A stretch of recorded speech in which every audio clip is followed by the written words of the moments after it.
എല്ലാവർക്കും നമസ്കാരം. ഇന്ന് നമ്മൾ വന്നിരിക്കുന്നത് ബീഫ് വെച്ചിട്ടുള്ളൊരു കിഡിലൻ റെസിപ്പി ആയിട്ടാണ്. ബീഫ് ഡ്രൈ ഫ്രൈ അഥവാ BDF ആണ് നമ്മളിന്ന് ഉണ്ടാക്കി കാണിക്കുന്നത്. വളരെ ഈസിയാണ് തയ്യാറാക്കാൻ, അതുപോലെ തന്നെ നല്ല ടേസ്റ്റിയാണ്. അപ്പോൾ ഇതെങ്ങനെയാണെന്ന് നോക്കാം. അപ്പോൾ നമ്മളതിന് വേണ്ടിയിട്ട് 1 കിലോ ബീഫ് എടുത്തിട്ടുണ്ട്. ഇത് വലിയ കഷ്ണങ്ങളാക്കി മുറിച്ച് വെച്ചിരിക്കുന്നതാണ്. അപ്പോൾ ഞാനിവിടെ എടുക്കുന്ന കട്ടെന്ന് പറയുന്നത് ഹൊഗ്രേവ് എന്ന് പറഞ്ഞിട്ടുള്ള ഒരു കട്ടാണ്. കട്ടാണോ ബീഫിൻ്റെ പേരാണോ എന്ന് എനിക്കറിയില്ല. ഹൊഗ്രേവ് എന്നാണ് ഞാൻ വാങ്ങിക്കുന്ന ബീഫിൻ്റെ പേര്. അപ്പോൾ അതിൽ കുറച്ച് ഫാറ്റും കൂടെ വന്നിട്ടുള്ള നല്ല ടേസ്റ്റ് ആയിട്ടുള്ള ബീഫാണ്. ഇതിലേക്ക് ഒരു 1/2 ടീസ്പൂൺ മഞ്ഞൾപ്പൊടി, ഒരു 2 ടീസ്പൂൺ കുരുമുളക് പൊടി. കുരുമുളക് നിങ്ങളുടെ എരിവിനനുസരിച്ചിട്ട് അഡ്ജസ്റ്റ് ചെയ്യാവുന്നതാണ്. പിന്നെ ഇതിലേക്കൊരു 2 ടീസ്പൂൺ കാശ്മീരി മുളക് പൊടിയും കൂടെ ചേർത്തു. 1/2 ടീസ്പൂൺ ഉപ്പും കൂടെ ചേർത്തിട്ട് കുറച്ച് വെള്ളം കൂടെ ഒഴിച്ച് നന്നായിട്ടിത് ഒന്ന് മാരിനേറ്റ് ചെയ്ത് മാറ്റി വെക്കാം. ഒരു അരമണിക്കൂർ ഒന്ന് മാറ്റി വെക്കുന്നത് നല്ലതായിരിക്കും. അതിനുശേഷം ഇത് പ്രഷർ കുക്കറിലിട്ട് കുറച്ച് വെള്ളം കൂടെ ഒഴിച്ചിട്ട് നമുക്കൊന്ന് വേവിച്ചെടുക്കാം. അപ്പോൾ ഈ ബീഫ് വേവാനായിട്ട് എനിക്കൊരു 6 വിസിലൊക്കെ വേണം. അപ്പം ചില സമയങ്ങളിൽ 4 വിസിൽ മതി. അപ്പം നിങ്ങളാദ്യം ഒരു 4 വിസിൽ വേവിച്ചിട്ട് നോക്കുക, പ്രഷർ മൊത്തം പോയിട്ട്. അതിനുശേഷം വെന്തിട്ടില്ല എന്നുണ്ടെങ്കിൽ ഒരു 2 വിസിലും കൂടെ വേവിക്കാവുന്നതാണ്. ഒരു 1/2 കപ്പ് വെള്ളം കൂടെ ഒഴിച്ചിട്ട് നമുക്കിത് വേവിച്ചെടുത്തിട്ടുണ്ട്. ഇനി ഇതിൽ നിന്നും ഈ ബീഫിൻ്റെ കഷ്ണങ്ങൾ മാത്രമായിട്ട് ഒരു പ്ലേറ്റിലേക്ക് മാറ്റാം. അതുപോലെ ഗ്രേവി നമുക്ക് ആവശ്യം വരും. അത് നമുക്ക് മസാല തയ്യാറാക്കുമ്പോൾ ഈ ഗ്രേവി ഒഴിച്ചിട്ടാണ് മസാല തയ്യാറാക്കുന്നത്. അപ്പോൾ ഇതിലെ കഷ്ണങ്ങളെല്ലാം മാറ്റി മറ്റൊരു പ്ലേറ്റിലേക്ക് നമ്മൾ മാറ്റാണ്.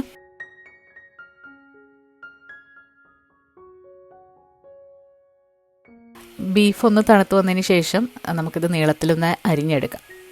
അപ്പോൾ ഈ ഒരു ഷേപ്പിൽ നമ്മൾ അരിഞ്ഞെടുത്തിട്ടുണ്ട്.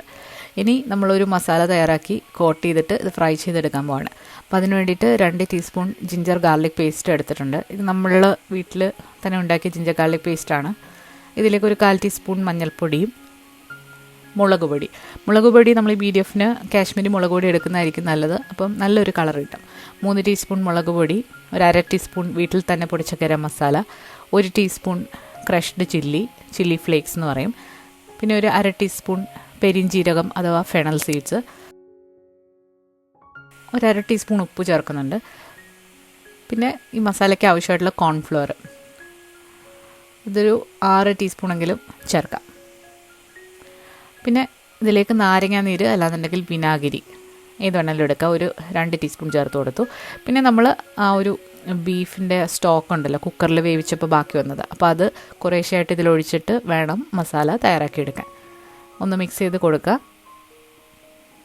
കുറേശ്ശെ മിക്സ് ചെയ്ത് കൊടുത്തിട്ട് നമുക്ക് മാരിനേഷനൊന്ന് തയ്യാറാക്കിയെടുക്കാം. ഇതിലേക്ക് ഉപ്പ് നോക്കിയിട്ട് വേണമെന്നുണ്ടെങ്കിൽ ചേർക്കാൻ മറക്കരുത്. ഉപ്പ് കുറച്ചുകൂടെ വേണമായിരുന്നു, ഞാൻ കുറച്ചുകൂടെ ചേർത്ത് കൊടുത്തു. അതിനുശേഷം നമ്മൾ അരിഞ്ഞു വെച്ചിരിക്കുന്ന ബീഫിൻ്റെ കഷ്ണങ്ങൾ ഇതിലേക്ക് ചേർത്തിട്ട് നന്നായിട്ടൊന്ന് മിക്സ് ചെയ്യുക. മിക്സ് ചെയ്യുമ്പം കഷ്ണങ്ങൾ പൊടിഞ്ഞു പോകാതെ പ്രത്യേകം ശ്രദ്ധിക്കണം. ഇതൊരു അരമണിക്കൂർ ഇങ്ങനെ ഒന്ന് മാറ്റി വെക്കുകയാണെന്നുണ്ടെങ്കിൽ ഒരു ബീഫിലേക്ക് മസാലയൊക്കെ നന്നായിട്ട് ഇറങ്ങിക്കിട്ടും. ഇനി നമ്മളിത് ഫ്രൈ ചെയ്തെടുക്കാൻ പോവാണ്. ഫ്രൈ ചെയ്യാനായിട്ട് നമ്മൾ ഫ്രൈയിങ് ഓയിൽ എടുത്തിട്ടുണ്ട്. എണ്ണ നന്നായിട്ട് ചൂടായി വന്നു കഴിഞ്ഞാൽ നമുക്കിത് ഒന്ന് വിടർത്തി ഒന്ന് അവിടെ ആയിട്ട് ഇട്ട് കൊടുക്കാം. തീ ഒരുപാടങ്ങ് കൂട്ടരുത്, ഒരു മീഡിയം ഫ്ലെയിമിലിട്ടിട്ട് വേണം ഇട്ട് കൊടുക്കാൻ.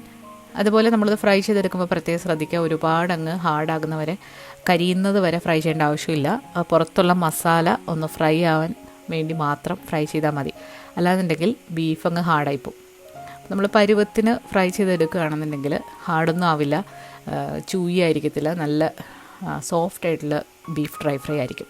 ഏറ്റവും അവസാനത്തെ ബാച്ചിൽ നമ്മൾ കുറച്ചധികം പച്ചമുളക് കീറിയതും 3-4 അല്ലി വെളുത്തുള്ളി തൊലിയോടുകൂടി ചതച്ചതും കറിവേപ്പിലയും കൂടി ഇട്ടിട്ട് ഒന്നുകൂടെ ഒന്ന് ഫ്രൈ ചെയ്ത് കോരി മാറ്റുകയാണ്. വളരെ ടേസ്റ്റി ആയിട്ടുള്ള ബീഫ് ഫ്രൈ ആണ്. അപ്പോൾ ഇത് നമ്മളിപ്പം പാർട്ടിയിലൊക്കെ സ്റ്റാർട്ടറായിട്ട് വിളമ്പാൻ പറ്റുന്ന നല്ലൊരു റെസിപ്പിയാണ്.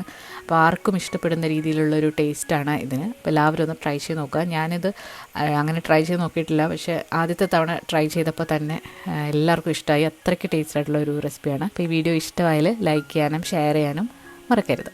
പുതിയൊരു വീഡിയോ ആയിട്ട് നമുക്ക് വീണ്ടും കാണാം. താങ്ക്